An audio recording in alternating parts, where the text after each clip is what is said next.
pobres de espírito, porque deles é o reino dos céus.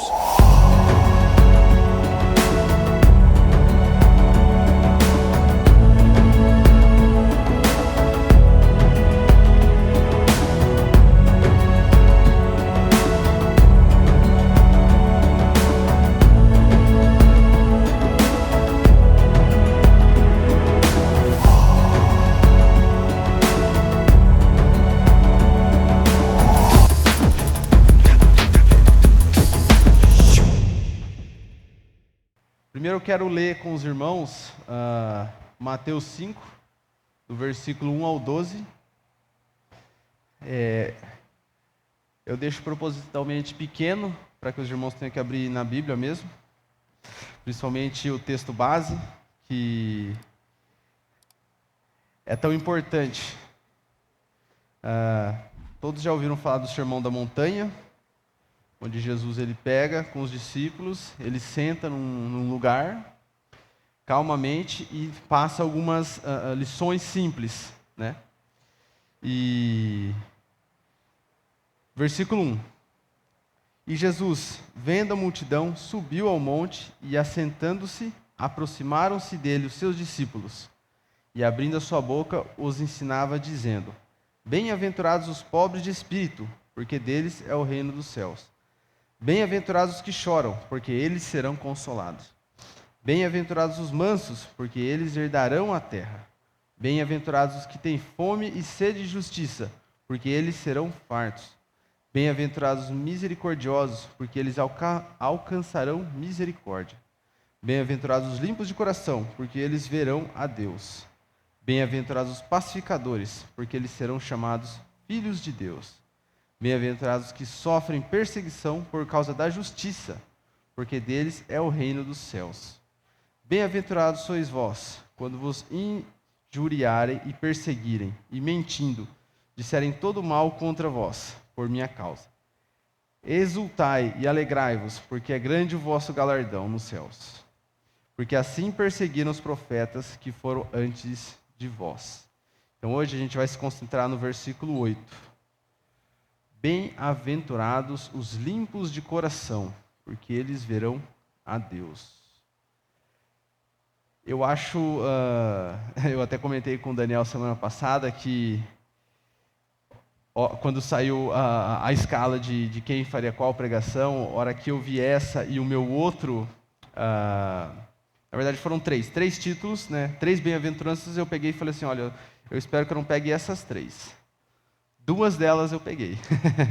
Essa era uma delas e a outra vez que eu preguei também.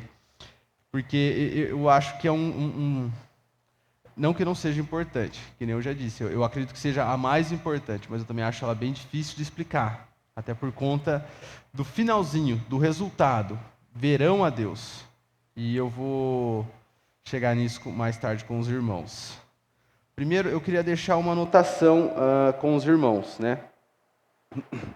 Que esse chamado à pureza de coração, a pureza na vida, não é um negócio que só tem no Sermão do Monte. Não foi, por exemplo, Jesus falou ali, pronto, acabou.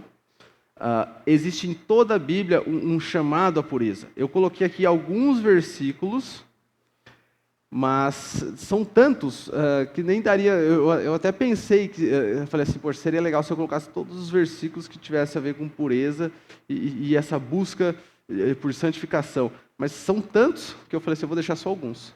E a gente vai ver mais alguns também mais para frente. 1 Pedro, capítulo 1, versículo 14 e 15.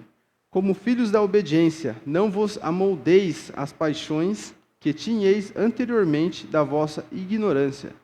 Pelo contrário, segundo é santo aquele que vos chamou, tornai-vos santos também vós mesmos em todo o vosso procedimento. Deus é santo, Deus chamou a gente tem que ser igual a Ele. Mateus 5,48, um pouco para frente do Sermão da Montanha, diz assim: Portanto, sede vós perfeitos, como perfeito é o vosso Pai Celeste. E esse versículo aqui, ele já dá uma uma ideia do problema que a gente tem quando a gente lê essa bem-aventurança, né? Ser perfeito, ser puro de coração. Como é que a gente pode ser dessa forma, né? Salmo 51:10. Cria em mim, ó Deus, um coração puro e renova dentro de mim um espírito inabalável. Tiago 4:8. Chegai-vos a Deus, e ele se chegará a vós. Alimpai as mãos, pecadores, e vós, de duplo ânimo, purificai os corações. Tem uma outra versão que trata, que coloca de uma maneira um pouco diferente, né? Chegai-vos a Deus, e ele se achegará a vós. Alimpai as mãos, pecadores, e vós de duplo ânimo. Ou então, seria uma ideia aqui de pessoas, de alguém que é inconstante, de alguém que num dia está muito bem, no outro dia está muito mal, numa semana pensa em cursar medicina, na outra já pensa em ser engenheiro. Essa falta de constância aqui, essa é a ideia, né? Quem é dessa forma tem que buscar a Deus. Não só quem é dessa forma, mas todos nós temos que buscar, né? A purificação. E por fim, Salmo 26:2. Examina-me, Senhor, e prova-me, sonda-me o coração e os pensamentos. Davi aqui, ele é dá para a gente ver por que ele é considerado o homem segundo o coração de Deus, né? O quanto que ele busca, o quanto que ele clama. Ele fala assim, poxa vida, Deus, eu sei que eu não sou bom, eu sei que eu não sou puro, mas me examina, me testa, me mostra onde é que eu estou errando para que eu possa melhorar. Enfim, não é esse chamado para a pureza, chamado para a santificação, não é exclusivo do Sermão do Monte. Está em toda a Bíblia. E o segundo ponto que eu queria tratar com os irmãos. Primeiro, eu quero que os irmãos abram em Provérbios 4:23.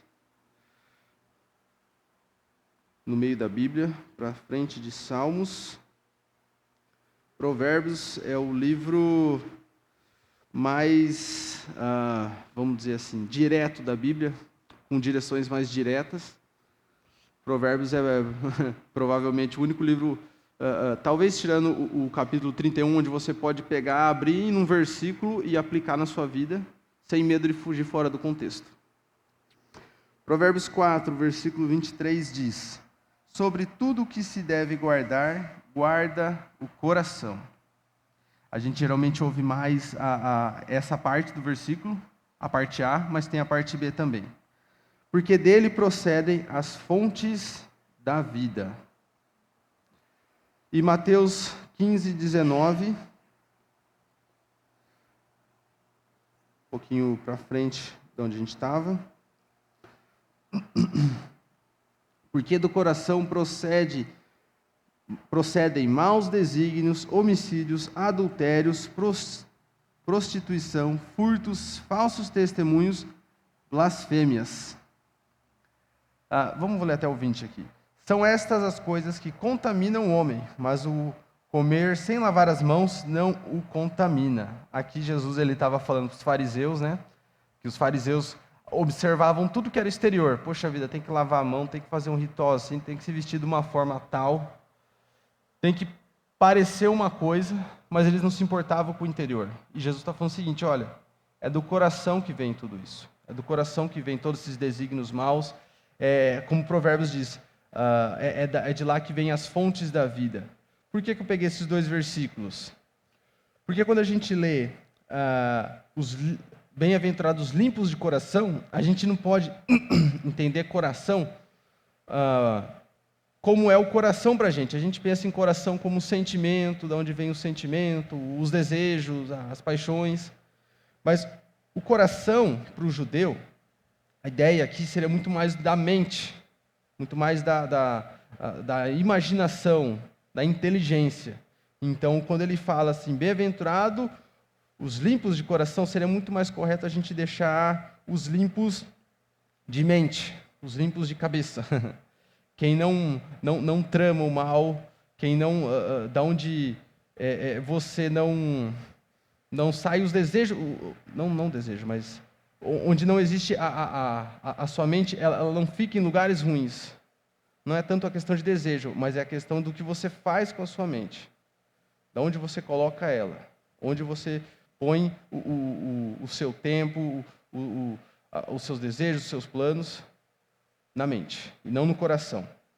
Eu até coloquei essa imagem aí para ficar bem claro isso, né? Que quando a gente vê coração, a gente não pode entender da maneira como a gente entende. E, bom, por que eu comentei que eu acho que essa é a mais importante bem-aventurança? E eu vou tentar explicar isso hoje, né? Bem-aventurados os limpos de coração, porque eles verão, eu até deixei grifado, verão a Deus. Esse ver a Deus, ele tem um duplo significado. Essa é a mais importante bem-aventurança, pois a sua consequência é ver a Deus. A chave da felicidade de hoje não abre apenas a porta da felicidade, ver Deus em nossas vidas, mas a dos céus também, ver Deus literalmente. Afinal, como poderemos ver a face de Deus sem irmos para o paraíso? Pedir para que os irmãos abram no Salmo 24. Enquanto isso, eu vou tentar dar uma explicada aqui. Ao mesmo tempo que, se a gente for puro de coração, a gente pode ver a Deus, nós podemos ver a Deus em nossas vidas, agindo nas escolhas que a gente toma, nas consequências, nos nossos objetivos. Nós também precisamos ter pureza de coração para ver literalmente a Deus. Ver literalmente Deus quando? Quando a gente for para o céu. Porque a gente sabe que aqui ninguém vai ver Deus face a face, somente na glória. E o Salmo 24, do versículo 1 a 5, ele está entre os meus top 10 de salmos favoritos. Ele é logo após o salmo mais famoso de todos, né? Ele, assim como o 23, ele também é um salmo davídico, e começa assim: Ao Senhor pertence a terra e tudo que nela se contém, o mundo e os que nele habitam. Fundou a ele sobre os mares, e sobre as correntes a estabeleceu. Quem subirá ao monte do Senhor? Quem há de permanecer no seu santo lugar? O que é limpo de mãos e puro de coração, que não se entrega a sua alma à falsidade, nem jura dolosamente. Esse obterá do Senhor a bênção e a justiça do Deus da sua salvação. Olha só que versículos imponentes, né? Que verdades que eles falam, né? Em poucas linhas. Versículo 4. O que é limpo de mãos e puro de coração. Lembra que a gente leu agora há pouco em Mateus, deixa eu ver aqui, 15, 19, que os fariseus eles se incomodavam com a limpeza exterior, a mão, todas as cerimônias, mas não se incomodavam com o interior. E eu acho legal esse versículo porque eu imagino os fariseus muito tempo, mais de 1000 anos depois da vida e morte de Davi. Davi já falava, olha, não adianta só você cuidar do exterior, você tem que cuidar do exterior e do interior. Aí 1000 anos depois eles só se preocupavam com o exterior.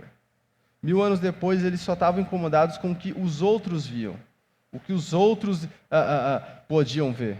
E Jesus falava o tempo todo, olha, você pode impressionar o pessoal aqui, mas você não me impressiona, eu me impressiono o Pai. Não adianta nada.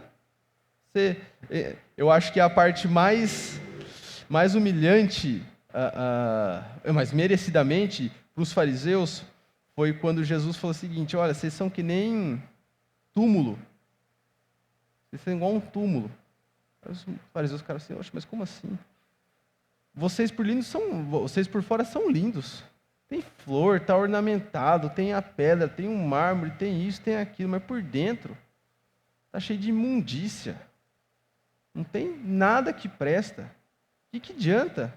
Imagina a cara dos fariseus, porque assim, eles estavam acostumados poxa vida, fariseu nessa época, os mestres da lei, eles eram vistos como A gente até usa essa expressão, né, Deus no céu, eu na terra. Mas era isso que eles sentiam.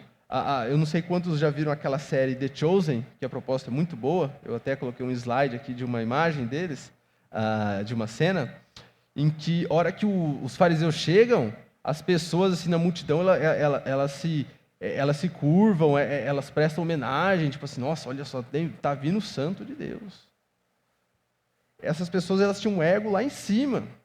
Esse sermão aqui, e praticamente todo o ministério de Jesus foi para desmentir, entre outras coisas, né, essa falsidade de que, poxa vida, o que está por fora é o que importa. Você tem que ser o bonzão, você tem que mandar, você tem que ser poderoso. E Jesus está falando o quê? Tem que ser fraco, tem que ser humilde, tem que chorar, tem que ser puro de coração. E, cara, imagina só, você dedicou a sua vida inteira para parecer ser uma coisa e dentro você está escondendo tudo. E você tenta se enganar, pensando assim, poxa vida, eu estou fazendo um bom trabalho, tomara que Deus me aprove. Eu sei que se ele olhar para dentro de mim, não vai dar, mas, poxa vida, eu comparando com os outros aqui, eu sou um cara legal. Aí Jesus chega e fala assim, não adianta nada. Se por fora você é bonito, por dentro você é feio, não adianta nada. Mas, enfim, quero fazer essa pergunta para os irmãos e que os irmãos reflitam, né? Você é limpo ou puro de coração, mente? Você é? Eu sou? Será que a gente é? Porque, assim, as outras bem-aventuranças, vamos dizer assim, lógico, todos nós erramos. Todos nós, poxa vida, eu consigo ser humilde o tempo todo? Eu consigo ser piedoso o tempo todo? Não consigo. Só que a ideia de ser puro de coração, a ideia que dá pra gente é que, tipo assim, poxa vida, puro de coração não passa nada. Nada entra, nada sai. Tipo, se passar um pano, se o nosso coração fosse esse chão aqui, passava uma flanela branquinha, não tinha uma sujeira. E a gente é assim? Quero que os irmãos reflitam isso, né? E agora eu vou para mais uma pergunta. Posso ser limpo de coração? Vou pedir para que os irmãos abram comigo em Jeremias 17:9. Os outros dois versículos são muito conhecidos. Eu até encorajo os irmãos que não tenham grifado, que grifem, porque esses versículos aqui, eles servem para que a gente não tenha a síndrome dos fariseus, de achar que a gente, em algum momento, a gente é bom, que a gente, poxa vida, a gente dá um jeitinho, a gente é bacana o suficiente para Deus gostar da gente e ganhar alguma coisa com Deus. Que seria Romanos 3:23. O que Romanos 3:23 diz? Todos pecaram e estão destituídos da glória de Deus. E o Salmo 51:5 diz: em pecado... caramba, agora eu falei e eu esqueci. Em pecado me concebeu a minha mãe. Não lembro agora certinho se tinha mais alguma... alguma... 51... verdade. Eu nasci na iniquidade, ou na maldade, e em pecado me concebeu a minha mãe. Isso não quer dizer que, poxa vida, eu nasci fruto de um pecado, ou que, poxa vida, o fato de eu nascer foi algo ruim, mas que o pecado está incrustado na gente desde o nascimento. Infelizmente, todos nós somos pecadores, todos nós temos a doença do pecado. E Jeremias 17:9 diz assim: enganoso é o coração, mais do que todas as coisas, e desesperadamente corrupto. Quem o conhecerá? Quem o conhecerá? Poxa vida! Como é que a gente pode ser limpo de coração, ou mente, né? Que a gente estava falando. Lembrando que toda vez que a gente vê coração, a gente pode traduzir como mente. Como que eu posso ser limpo de mente, sendo que a minha mente é enganosa, mais do que todas as coisas, e desesperadamente corrupta, quem o conhecerá? Aqui é uma pergunta retórica, né? Tipo assim, quem que vai conhecer? A gente sabe a resposta, só Deus conhece. O versículo 10 diz, né? Eu, o Senhor, esquadrinho, ou conheço, o coração, eu provo os pensamentos, e isto para dar a cada um segundo o seu proceder, segundo o fruto das suas ações. Ou seja, a pureza, o que procede da gente, da nossa mente, as coisas boas e ruins, a gente vai ter um resultado a partir disso. Deus vai dar uma resposta a partir disso. E isso cabe a Ele. Mas o que eu quero dizer para os irmãos é que a gente acabou de ver, que nós por nós mesmos, a gente não pode ser limpo de coração. A gente não pode, poxa vida, conseguir chegar a um ponto onde, poxa vida, olha só, eu sou bacana pra caramba, eu meditei, eu fiz isso, eu fiz aquilo, e olha só, eu sou top. A Bíblia diz pra gente que a gente não é bom. Mas aí isso aí traz um problema. E eu lembro que a primeira vez que eu li o Sermão do Monte, eu pensei exatamente nos problemas com essa lista, né? Porque eu ia ler naquela lista e falei assim, poxa vida, eu não sou assim, eu não sou assim, eu não sou assim, eu não sou assim. Como assim? O que eu vou fazer agora? Como é que pode? Por que Deus está me pedindo essas coisas que são tão... As outras, vamos dizer assim, são muito difíceis. Mas essa aqui é impossível. Mas se é impossível ser puro de coração, porque essa é uma das bem-aventuranças. Por que Jesus me pediria algo que Ele sabe que eu não posso fazer? Por que Jesus vai pedir alguma coisa que Ele sabe que a gente não consegue? E lembra, a gente viu, durante toda a Bíblia, a gente tem que buscar uma santificação completa, tem que buscar uma pureza de coração. Do coração procede todos os caminhos da vida. Provérbios 4, 23, a gente já leu, eu vou até reler, os irmãos não precisam abrir, diz: sobre tudo o que se deve guardar, guarda o coração, porque dele procede as fontes da vida, ou no caso, mente, né? Ou seja, tudo da nossa vida procede do nosso coração, da nossa mente, dos nossos desejos, dos nossos planos, do que a gente busca, do que a gente faz. E a gente precisa ter isso limpo. A gente precisa ter esse canal impecável. E como é que a gente faz isso? Por que Jesus pede para a gente algo que a gente não consegue conquistar sozinho? Eu tinha comentado que eu tinha colocado uma parte daquele seriado, né? O The Chosen. E essa daqui é uma das minhas cenas favoritas, até agora no seriado. Eu não cheguei a ver tudo, mas eu recomendo para os irmãos. Tem na Netflix, tem no YouTube, e não é pirata. Esse aqui é o bate-papo, vamos dizer assim, que Jesus teve com Nicodemos, em João 3. Pedi para que os irmãos abram em João 3, está um pouco para frente do sermão. Enquanto isso, eu vou abrir em Lucas para a gente pegar essas duas perguntas. E os irmãos vão entender por quê. Lucas 10, versículo 25. Uma das parábolas mais conhecidas, se não a mais conhecida. O Daniel até falou dela, trouxe como exemplo no sermão dele semana passada, que é a do bom samaritano. Começa assim no versículo 25 de Lucas 10. E eis, certo homem, intérprete da lei, se levantou com o intuito de pôr Jesus à prova, ele disse: Mestre, que farei para herdar a vida eterna? Só até aqui. E Lucas 18, um pouquinho para frente, diz: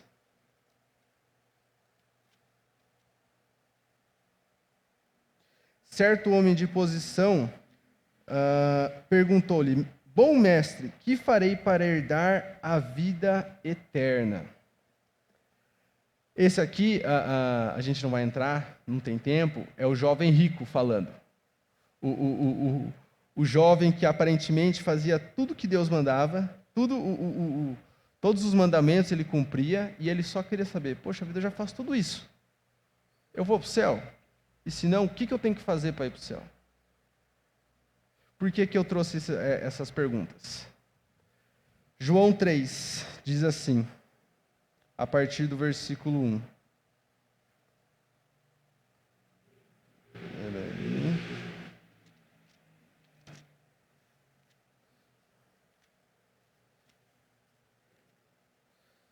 Havia entre os fariseus um homem chamado Nicodemos, um dos principais dos judeus.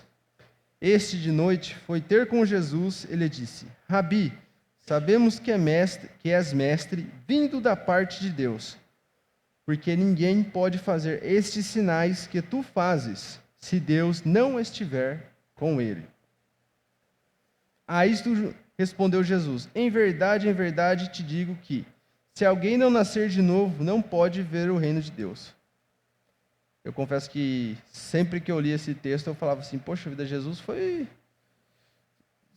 vamos dizer estranho aqui, porque, poxa vida, o cara não tinha perguntado nada. Nicodemos só chegou e falou assim, olha, Jesus, eu sei que você é um cara bacana pra caramba, eu sei que você é de Deus, porque senão ninguém ia fazer as coisas do jeito que você faz. E Jesus chega e vira para ele, olha, se você nascer de novo, você não vai para o céu. Por que ele falou isso? Porque essa pergunta que a gente leu em Lucas, duas vezes, a primeiro do mestre da lei, e depois do jovem rico, era a pergunta que Nicodemos ia fazer. Era a pergunta que todo mundo fazia. Que todo mundo tinha na mente. Os próprios fariseus, outros fariseus, eles tinham isso na mente. Poxa vida, o que eu tenho que fazer para herdar o reino? Porque assim, se na lei está escrito, não matarás, não adulterarás, não darás falso testemunho, não desonrará pai e mãe, sabe? Todos esses mandamentos, poxa vida, eu cumpri todos eles? Não, então como é que eu sei que eu vou ser salvo? Como é que eu posso ser salvo? E como a gente sabe, os fariseus, eles pegaram as leis e eles foram modificando, eles foram trabalhando em cima delas, onde, principalmente na questão legalista, eles diziam, olha, no sábado, a lei dizia, olha, não vai trabalhar no sábado. Por quê? Porque no sábado você vai ter o seu descanso, no sábado você vai dedicar ao Senhor, no sábado você vai repor as energias. E o que os fariseus fizeram? Beleza, mas a gente precisa saber o que é se trabalhar no sábado. A gente tem que colocar uns limites. Então, o que eles fizeram? Eles colocaram limites de passos. Você não tem em algumas passagens da Bíblia, eu acredito que em Marcos tem mais, não, Marcos não. Em Mateus tem mais, porque é mais voltado para o público judaico. Existe essa ideia. Às vezes o Mateus escreve, olha só, então eles andaram a distância de 2 caminhadas de sábado, que era o permitido, que era para que as pessoas poderiam andar no sábado, o judeu. Você não pode acender fogo, porque isso é trabalhar. Tá frio pra caramba, você quer cozinhar sua comida, não vai acender fogo. Tudo bem que na época o acender fogo ele é diferente do hoje do acender uma luz. O acender fogo na época era o quê? Poxa vida, você tinha que pegar a lenha, você tinha que acender, você tinha que cuidar do fogo, não era tão fácil quanto hoje você vai lá no fogão, acende, ou na lâmpada e bate no botão. Só que hoje os judeus ortodoxos modernos, eles ainda levam algumas coisas literalmente.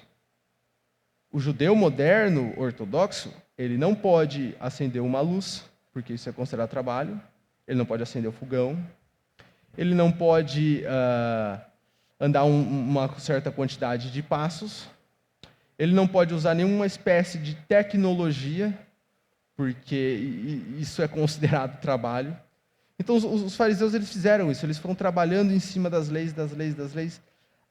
E chegou a um certo ponto que, na época de Jesus, tinha alguns rabinos, alguns sábios, que eles davam algumas doutrinas. Eles falavam o seguinte, olha, os 10 mandamentos não tem como cumprir mesmo.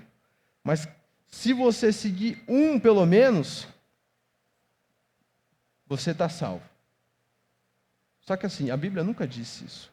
Moisés nunca disse isso. A Bíblia sempre disse, você tem que seguir tudo, você tem que fazer tudo. E a gente não consegue, não tem como. E mesmo que por alguma razão a gente pudesse, poxa vida, escolhe um e você não, se você cumprir, você está salvo. Cara, a gente já pecou mais de uma vez cada um dos mandamentos. A gente vê que depois que Jesus foi crucificado, que ele foi morto, a cova onde ele foi colocado foi comprada por esse homem, Nicodemos. Então ele se tornou mesmo um discípulo. Ele era um discípulo secreto. Ele tinha vergonha, acho que não seria tanto vergonha, mas seria mais medo do que os seus amigos fariseus iam pensar se ele estivesse seguindo Jesus. Ele tinha medo, mas ele era um seguidor. Covarde, mas ele era. Então ele chega aqui todo embananado, e a gente vê um pouco dessa vergonha, desse medo. Olha no versículo 1, o que diz. Desculpa. No versículo 2. Este de noite foi ter com Jesus e lhe disse. Por que de noite? Hoje a gente tem iluminação. Hoje a gente tem a eletricidade, iluminação pública. Na época, se você quisesse fazer alguma coisa de noite, você tinha que ter lamparina, você tinha que ter um fogo, você tinha que ter... você ia ter que se dar um trabalho maior. E outra, hoje a gente dorme... Eu não sei os irmãos, mas assim, geralmente a gente dorme entre 10, tem gente que dorme meia-noite, tem gente que dorme 1 da manhã. Eu não consigo, mas enfim. Na época, escureceu, o pessoal se juntava em casa, se limpava um pouquinho, comia alguma coisa e dormia. 8 horas no máximo, estava todo mundo descansando, para acordar junto com o galo. Eles aproveitavam a luz do sol, para não ter que ficar usando as luzes artificiais, vamos dizer assim. Enfim, Nicodemos, ele usa essa... Ele fala assim, não, vamos conversar, Jesus, mas vamos de noite, para que ninguém veja que eu estou conversando com você. Para ninguém ver que, tipo assim, eu tô me encontrando com você, para que não fique mal para mim. Tá? Aí Jesus fala, não, beleza, top. Aí ele já chega... adulando Jesus, assim, poxa vida, eu sei que você é de Deus, porque as coisas que você faz, não sei o quê, e assim, é difícil da gente saber, mas eu acredito que tinha sinceridade, sim, nas palavras de Nicodemos aqui, mas ao mesmo tempo ele estava querendo sair por cima aqui, ele queria, e na maneira dos fariseus, tinha todo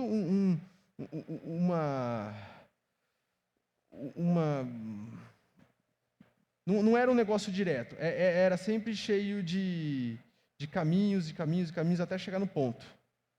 Jesus chega, ele corta e fala assim, é o seguinte, você quer ir para o céu? Tem que nascer de novo. Versículo 4 de João 3. Perguntou-lhe Nicodemos, como pode um homem nascer sendo velho? Pode porventura voltar ao ventre materno e nascer segunda vez? Respondeu Jesus, em verdade te digo, quem não nascer da água e do Espírito não pode entrar no reino de Deus. Quando a gente vê repetido, duas palavras repetidas juntas, e Jesus repetiu 2 vezes, 2 vezes. Ele fala em verdade, e depois ele fala em verdade de novo. Então isso é para mostrar o quão importante isso é. Aqui ele usa uma figura de linguagem, em nascer da água e do Espírito. Isso aqui, no caso, uma figura de linguagem para nascer de novo, para ter a sua vida depositada na cruz, você ter sido salvo pelo sangue do Cordeiro, como diz um pouquinho para frente no Salmo 3,16, né? Porque Deus amou o mundo de tal maneira que deu o seu Filho unigênito para que todo aquele que nele crê não pereça, mas tenha a vida eterna. Jesus está falando isso aqui para ele. Seguinte, se você não crê, se você não... Cara, não importa, você não vai conseguir. Você não vai ter condição. Você não vai... Poxa vida, não adianta nada você tentar ser puro, não adianta nada você tentar ser limpo de coração, Não adianta você tentar fazer que nem os outros fariseus, que é limpo por fora, que é uma beleza, mas por dentro está cheio de imundícia. Não adianta. Isso aqui deixou Nicodemos perplexo. A gente não vai entrar em todo o texto, mas a gente vê que ele ainda tenta, mas eu não estou entendendo. E Jesus fala assim, poxa, se você é mestre, e no comecinho do capítulo 3 fala que ele não era só um mestre, ele era um dos mestres, né? Se você que sabe tanto não sabe, quem que vai saber? A Nicodemos fica, pois é, né? Até dá uma certa... Parece até que Jesus está provocando um pouco o ego dele aqui, né? Porque a gente sabe que os fariseus eles eram orgulhosos, né? Eles criam que eles eram uma classe acima dos outros, né? Jesus está falando assim, não, mas peraí, se você, que já é grande coisa, não sabe, quem vai saber? Aí Nicodemos fala, eu imagino Nicodemos com aquela cara de, né? Pois é, né? Só podemos buscar uma mente, coração puro, depois de termos nascido de novo. Ou seja, quem não for salvo não tem como se santificar, se limpar. Por que a gente não consegue ter um coração puro? Por que a gente não consegue se santificar sozinho? Porque para isso, antes, a gente tem que... Primeiro que a gente não consegue... Vamos supor, tem um cachorro morto aqui. Você vai lá e fala assim, beleza, o cachorrinho. Se limpa, cachorro. Vai, você tá numa poça de lama, se limpa. O cachorro vai fazer alguma coisa? Não vai. Você fala assim, não, eu vou pegar e eu vou lá. Vou começar a limpar o cachorrinho. Daqui 2, 3 dias ele vai estar podre e vai estar fedendo. Quero que os irmãos abram Efésios 2:1. Um pouco para frente no Novo Testamento. Efésios, uma das cartas mais conhecidas. Pessoalmente, tirando o Filipenses, é a minha favorita. Eu gosto muito do quão prática ela é. Carta de Paulo. Paulo diz assim: Ele vos deu vida, estando vós mortos em vossos delitos e pecados. Versículo 2. Nos quais andastes outrora, segundo o curso deste mundo, segundo o príncipe da potestade do ar, diabo, do espírito, que agora atua nos filhos da desobediência. A gente estava morto. Como é que a gente vai se santificar se a gente está morto?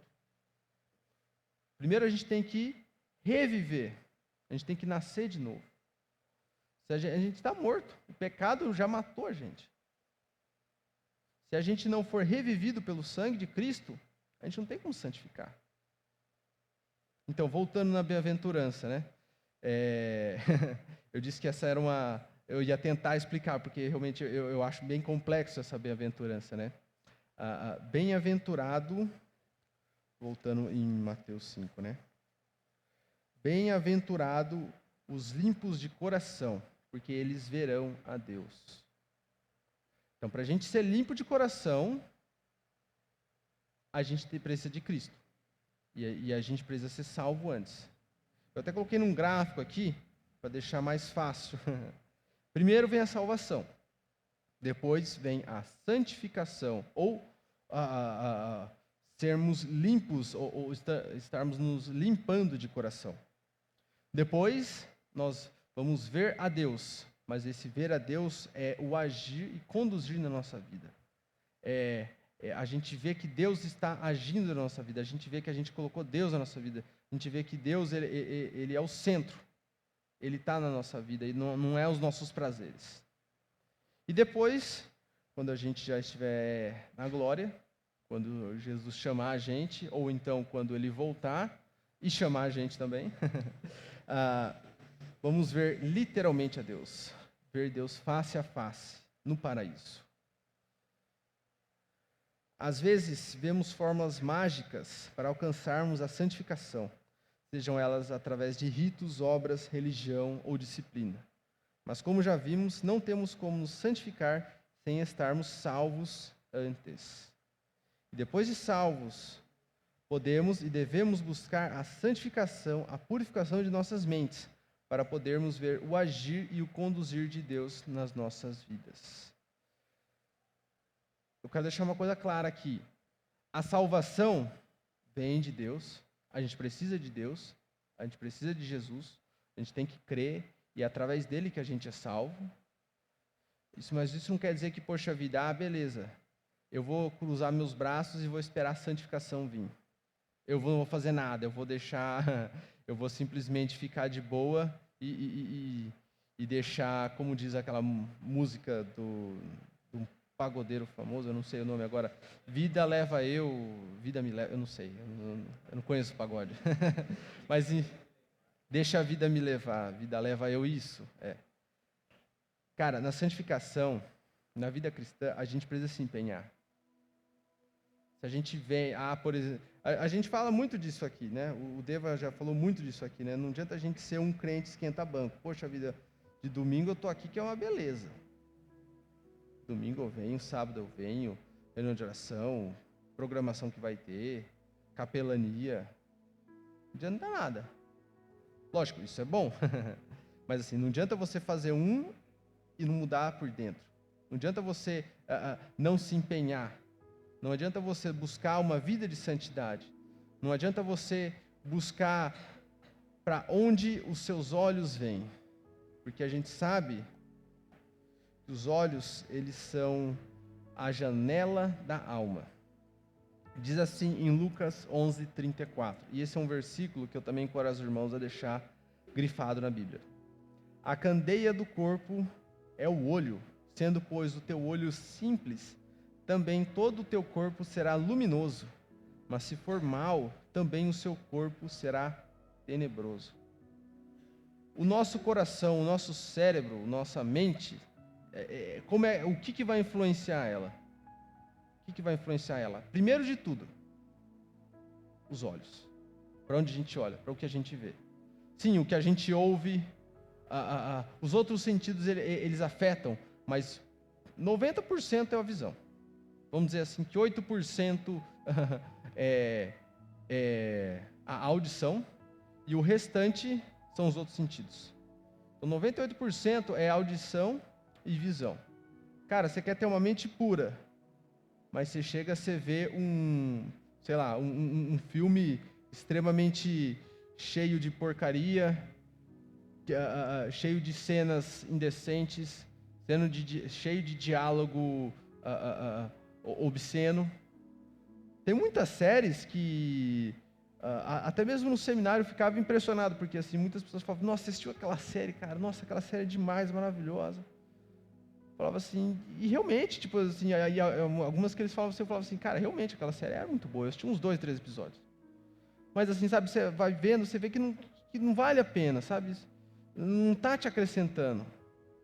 E se você só vê isso, se você deixa isso entrar na sua vida, como é que você vai ter um coração puro? Como é que a nossa mente vai ser boa se a gente não lê a Bíblia? Eu gosto de ler, sei lá, história em quadrinhos. Tem problema? Bom, depende da história em quadrinhos. Mas, poxa vida, será que o que é melhor a gente ler? Um livro qualquer ou a Bíblia? A Bíblia. Se a gente quer se santificar, se a gente quer ser puro de coração, a gente tem que alimentar a nossa mente com o que é bom. A gente não pode chegar ao extremo e falar assim, poxa vida, algumas seitas fazem isso, né? Cara, você não pode ver televisão. Cara, você não pode ler o jornal. Cara, você não pode comemorar tais datas assim, assim, assado. Cara, você não pode fazer isso, você não pode fazer aquilo, sabe? A gente tem que ver o que convém para cada um de nós. Para algumas pessoas convém menos, para outras convém mais. Cada um sabe o próprio coração. Eu já usei esse exemplo algumas vezes na mocidade, que assim, o videogame, para algumas pessoas é muito bom. Tipo assim, o pessoal tira um tempo, relaxa, gosta, maravilhoso. Para mim, se eu for jogar online, não faz bem para mim. Eu fico extremamente bravo, eu perco paciência, eu tenho que evitar. Então, eu tenho que saber o que é bom para mim e eu tenho que me concentrar nisso. Eu tenho que colocar os meus olhos onde vai ser bom para a minha mente, vai ser bom para a minha santificação. Através da santificação, através da pureza de coração, a gente vai ver a Deus. E assim, não é apenas, de novo, não é apenas o ver na minha vida. Se a gente não se purificar, se a gente não santificar. E para isso acontecer, primeiro a gente tem que ser salvo. Então é um processo. De novo, salvação, santificação, ver a Deus na minha vida e ver a Deus literalmente. Se a gente não fizer isso, a gente não vai chegar no quarto passo. Não tem como você, eu vou do 1 para o 4, vou do 1 para o 3, depois eu vou para o 2, depois eu vou para o 1 de novo. Não, é a ordem, é certinho. Se a gente não fizer na ordem, não vai dar certo. E bom, só mais um versículo para a gente encerrar, da minha carta favorita, Filipenses 4:8. Quanto ao mais, irmãos, tudo o que é verdadeiro, tudo o que é honesto, tudo o que é justo, tudo o que é puro, tudo o que é amável, tudo o que é de boa fama. Se há alguma virtude, se há algum louvor, nisso pensai. Seria um resumo do que é ser puro de coração, esse versículo. Cara, se concentra no que é bom, no que é puro, no que é bom, no que faz bem para você, que Deus mandou. O processo de santificação, o processo de pureza de coração, não dá para ser feito sem aquela duplinha famosa, Bíblia e oração. Bíblia e oração, Bíblia e oração. E não adianta a gente fazer muito de um e menos do outro. Se você, no seminário, a gente tinha um professor e pastor que ele falava muito disso, né? A gente sabe que a gente tem que usar a duplinha, Bíblia e oração, Bíblia e oração. Só que se a gente usar mais um do que o outro, ou usar só um ao invés do outro, vai dar ruim também. A gente fala assim, mas como assim? Peraí, eu vou ficar ruim se eu só ler a Bíblia? Eu vou ficar ruim se eu só orar? A nossa natureza não é boa, a gente viu. A nossa natureza ela é pervertida. Se a gente só lê a Bíblia, e não ora, a gente vai ficar arrogante. A gente fica arrogante. A gente começa a achar, poxa vida, eu sei demais, velho. Daniel foi falar aquele versículo semana passada, ele errou a referência. Coitado dele, tadinho. Eu sei, ele não. E se a gente orar demais, parece até estranho falar isso, né? Orar demais, mas eu quero dizer, fazer um sem o outro. Se a gente só orar, a gente vai orar sem o entendimento, a gente vai orar, poxa vida, a gente precisa saber pelo que a gente tem que orar. A gente tem que saber pelo que pedir. A gente acaba vendo em alguns lugares, pessoas orando por cada coisa, eu reivindico isso, Deus, me dá o que é meu. Ainda bem que Deus é muito bom, porque se Deus desse o que essa pessoa merece, se Deus desse o que a gente merece, está ferrada. Caiu um raio agora. Mas enfim, irmãos, para que a gente possa ter essa concepção, né? Que essa chave, a bem-aventurança de hoje, né? Ela é uma chave que ela não abre, vamos dizer assim, que ela é uma chave que ela abre duas portas, né? Ela abre tanto o caminho para a felicidade, né? Uma das bem-aventuranças, né? Da felicidade plena aqui, e também a chave do céu para a gente ver a Deus. E o quão precioso é, ou melhor, deve ser, né? A gente ver Deus. Sim, a gente tem Deus na nossa vida, a gente pode experimentar dele na nossa vida aqui, mas imagina só ver Deus face a face. A música mais ouvida, com o clipe mais visualizado, mais conhecida cristã do mundo, ela chama I Can Only Imagine, que é exatamente o autor, o cantor, o compositor, dizendo exatamente isso, né? Eu só posso imaginar como é que vai ser quando eu chegar lá e eu for te ver. Eu só posso imaginar como é que vai ser. Será que eu vou cair, eu vou chorar? Será que eu vou louvar você? É uma música linda, depois os irmãos ouçam. Mas para não se delongar muito, era isso que eu queria dizer, e que a gente possa, né, buscar a santificação, buscar essa pureza de coração, e que a gente não se engane em achar que se por alguma razão a gente não é salvo, se a gente ainda não entregou a nossa vida a Jesus, se a gente ainda não depositou a nossa alma na conta dele, a gente pode fazer isso. A gente pode ser santo, a gente pode chegar em algum lugar sem ele. A gente não pode. Vamos orar. Senhor Jesus, obrigado, Pai, porque o Senhor nos dá a Tua palavra, Pai. Obrigado porque hoje a gente tem tantos recursos, Pai, não apenas a Bíblia em papel, mas elas nos celulares, nos computadores, nos tablets. Temos pregações, temos vídeos, temos explicações, temos tanta informação. Mas que a gente possa, Pai, buscar nos lugares corretos, Pai. Que a gente possa, primeiro, buscar em Ti.